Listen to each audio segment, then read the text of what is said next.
the reason to come here was very simple.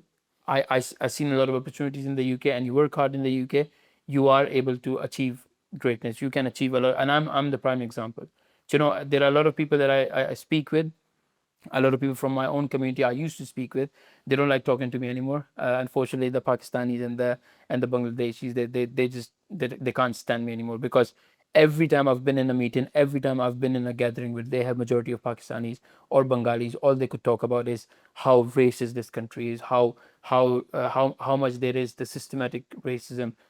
But I was there and I said to them, there is no systematic racism, because I am in the system. I am an immigrant. If there was racism, like, you guys are born in the UK, you wouldn't see it. I should have seen it first, because I am an immigrant.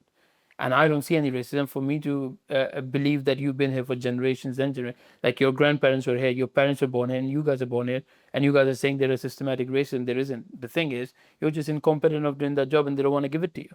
I have gotten jobs in places where it was really, really hard, very, very hard. Sometimes I have lost a job, but the guy they gave the job to, he decided that he don't want the job, so I was the second best. But this is how things work. If there was a systematic racism, why would they move on from one top class guy to me? They should have given it to the next guy, who is, again, who was a white guy. They could have just given it to them, but they didn't really do that. So, like I said, I've always believed there is no systematic racism. As long as you're capable of doing something and you're capable of doing the job, you will get the job. And now, again, I know, starting from 2022, I have seen a lot of DEI hires, like, a lot of diversity hires as well. Or if you're black, if you're Muslim, if you're if you're an ethnic minority, or if you're an immigrant, they will give you a chance. And I've seen that it is happening. And that is the reason why there are a lot of places that I have worked, I have seen a downfall. Like, I used to work for the Swansea Council before I lost my job. And that is a very interesting story in itself, because working for a Swansea Council, for me, that was a dream job. I remember What made you want to get into that? Oh yeah, exactly. Yeah. So I was working for, when I moved to Swansea in Wales, and I moved there because it was cheap, the rent were cheap, and the jobs are good. So I started out working by Enterprise Rent a Car. I was one of the salesmen there. Then I moved to HSBC. Then COVID happened. Then I moved to different banks. I worked for the banks.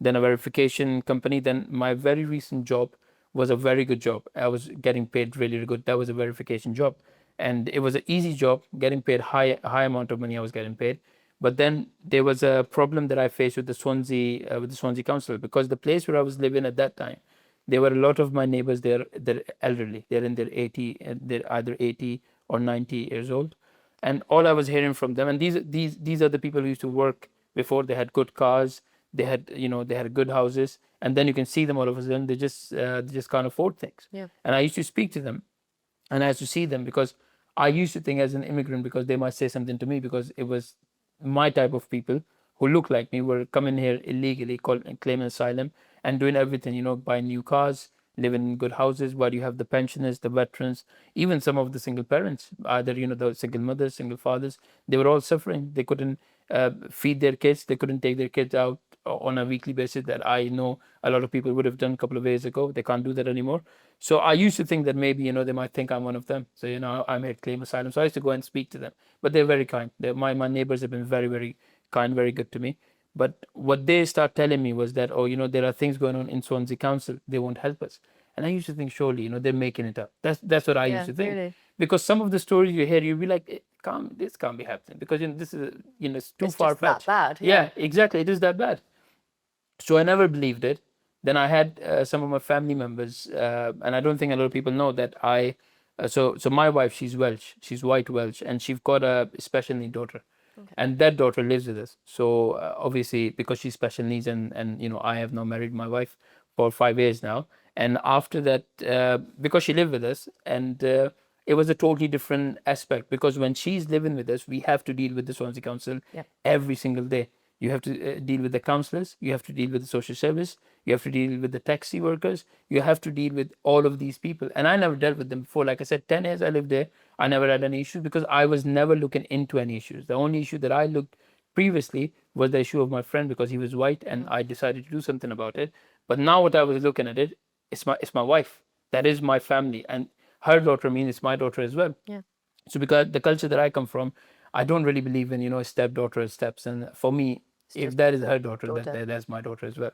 So so when that started happening, and that started happening while I was working at the bank at that time, and the social service worker was saying things to my wife like, oh, you know what, we don't, like I said, I wouldn't want to discuss anything too personally about my wife or her point of views and everything. But yeah, but there were things that the social service worker were telling my wife that, oh, you know, he's a Pakistani. How sure are you about him? How sure are you that he's not gonna take the passport and run off? So my wife was like, first of all, he's not on my visa. Like, you know what do you mean he's gonna run off? He's got a job, he works here, and he's been living there for 10 years. If you want to do that, you could have done it like 3, 4, 5 years ago. Why do it now? And I said to my wife, and my wife, because she used to get really angry, she used to get really upset, and I used to tell my wife it's fine. I never use, and what I did, because I know they have that thing in their head, though, you know, the Muslim men are really controlling, and they like to control their wife. So whenever I used to have the social service coming in, I used to leave the house. I would sit in my car, go to the gym, and I'll just let them be. So I did not want them having any sort of excuse towards my wife and making her life hell by using her daughter. Because like I said, when you have a special needs daughter, which is fully rely on the system, you have to make sure that, you know, you are on the good books with the social workers.